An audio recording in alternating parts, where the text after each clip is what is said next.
creates the misunderstanding from the global citizens. The framing or the image of Iran. Now Iran has faced national protests and international scrutiny on human rights, Mr. Ambassador. How does your government respond to this concern from the international community that, showing their concern about the situation inside Iran? Yeah, we respect any kind of human rights concern from all the organizations and all the countries, and it's the international opinion to be concerned about the human rights. But unfortunately, everybody knows that after 12 days war, that opposed to the Islamic Republic of Iran by the Zionist regime of Israel and with the support of the United States, they realized that Iran is not an easy country to be taken or to be toppled. So they changed their strategy. They imposed some kind of economic puppets to Iran, and they tried to depreciate the Iranian currency so that it made some kind of concern inside the society, especially inside the business people of Iran, who were concerned. During a few weeks, the Iranian currency real has depreciated a little bit, and after that, the business people try to show their protest to the government that is respected in Iran democracy, in Iran constitution. Any kind of protest, any kind of demonstration is respected. And at that moment, government decided to just do whatever people want. At the second day of the protest, the president of the Central Bank of Iran has been changed. They changed him because government was trying to change the policies somehow to face the ordinary people and also business people concerned. But unfortunately, at the first 10 days, it was okay. Yeah. But unfortunately, we know that they have manipulated the protest to some kind of aggressive and violent demonstrations. Unfortunately, after that, they tried to show it as manipulate as a human rights disaster or something and go ahead with the agendas.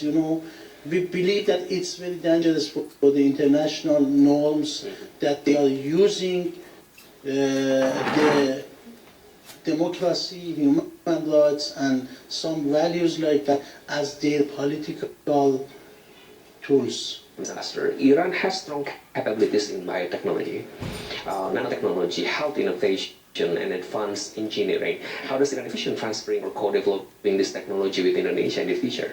You know that during the visit of late President of Iran, President Raisi, to Indonesia in 2023, we introduced our telesurgical robot to the Indonesian government, and I'm very happy to tell you that some of these telesurgical robots are working in Indonesian hospitals right now.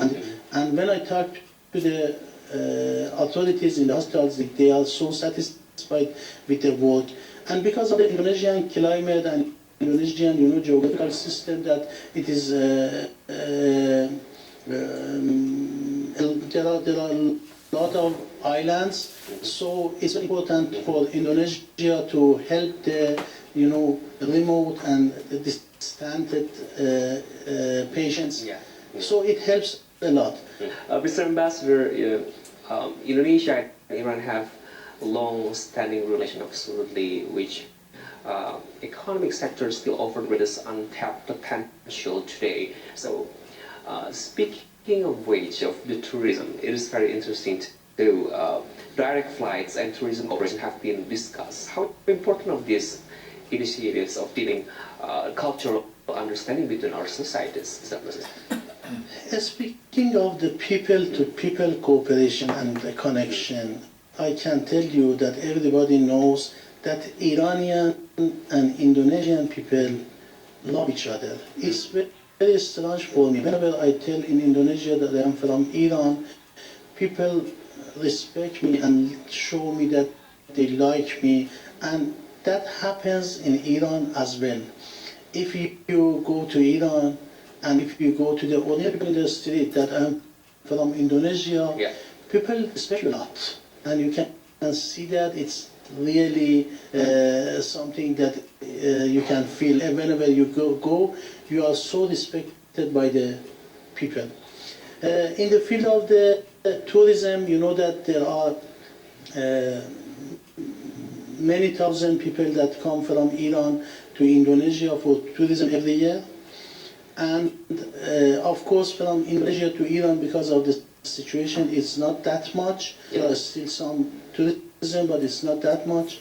We, at the beginning of my job in Indonesia, we defined some barriers in that area, like visa, like for distance, and like direct flight and others, the language, and we tried to face these problems one by one. For example, for the visa, a few months after I came to Indonesia, we removed visa for Indonesian people who like to go to Iran 100%. You know, they don't need electronic visa, they don't need upon arrival visa, they don't need airport visa.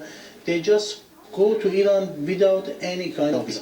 They go inside Iran, they show their passport and go inside. With Indonesians, just like Iranians.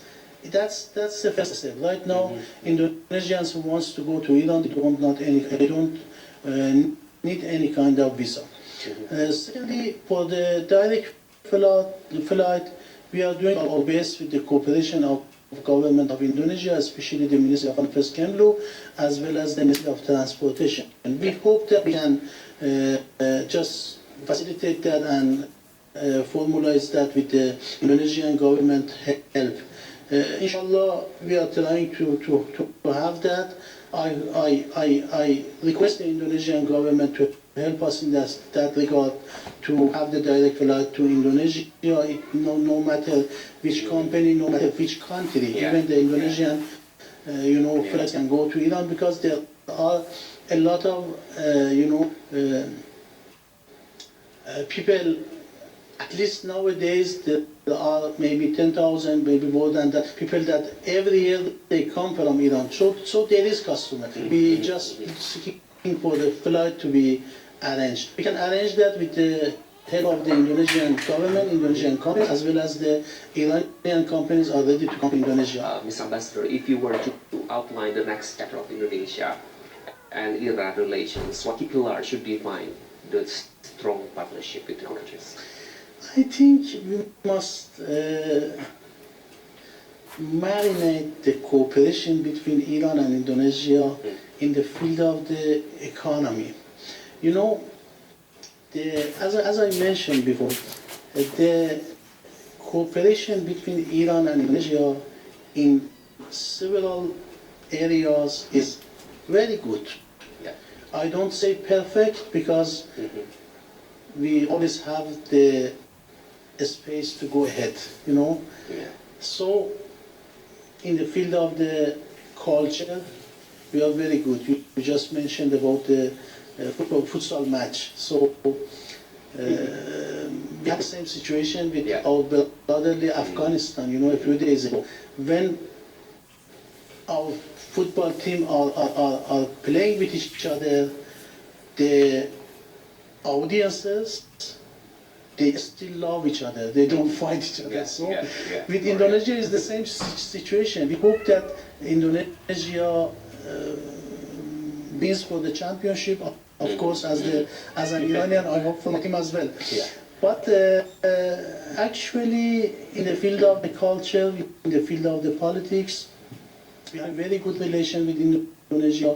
We both support the people of Palestine. We both countries have close or similar situation in the international important issues. Both countries countries are condemning any kind of war, any kind of attacking other countries, and both countries are trying to accelerate the peace and security in the regions and in the world. So that's really happens in the field of the human rights. We have similar, idea with each other, and it's very good. I am so happy and I appreciate the Indonesian government that always tries to stay at the right side of the history. I believe if we want to have a perfect cooperation with each other, we must just take this good cooperation in the economy as well. In the economy, I believe that it is not as good as we expect. So there are some barriers. I am ready to make the cooperation closer to Indonesian government to just remove the barriers and make the economic cooperation to happen in a better situation. So for that matter, what message would you like to convey to Indonesian policymakers, business players, and young people about Iran's long-term commitment to cooperation this semester? Yes, my message is from Iranian side, I am confident and I assure you that Iranians are ready to cooperate, and cooperation with Iran will benefit you a lot. I told to some of the friends in Indonesia that many people are rich because of business cooperation with Iran. Why not Indonesians? We are ready to introduce the Indonesian companies to work their counterparts inside Iran. And I assure you that there is no international sanctions against Iran, and you can have the cooperation very, I don't say it's easy, but it's so beneficial. So we are ready to connect you to your content. Your Excellency Mustiakaram, if I'm not saying it right, Mustiakaram, thank you so much for sharing your perspective with us about all the topics, all the sectors between the cooperation of our countries. So, alright, as the global order continues to evolve, conversation like this help illuminate at not only the challenges ahead, but also the opportunities for dialogue, cooperation, and mutual respect. There was His Excellency Mohammad Boroujerdi, Ambassador Extraordinary and Plenipotentiary of the Islamic Republic of Iran to Indonesia, in an exclusive interview with Jakarta Globe, part of the Universe Media Network. I'm Iqbal, Siwitamiharja. Thank you for watching. See you next time. Thank you very much. Terima kasih.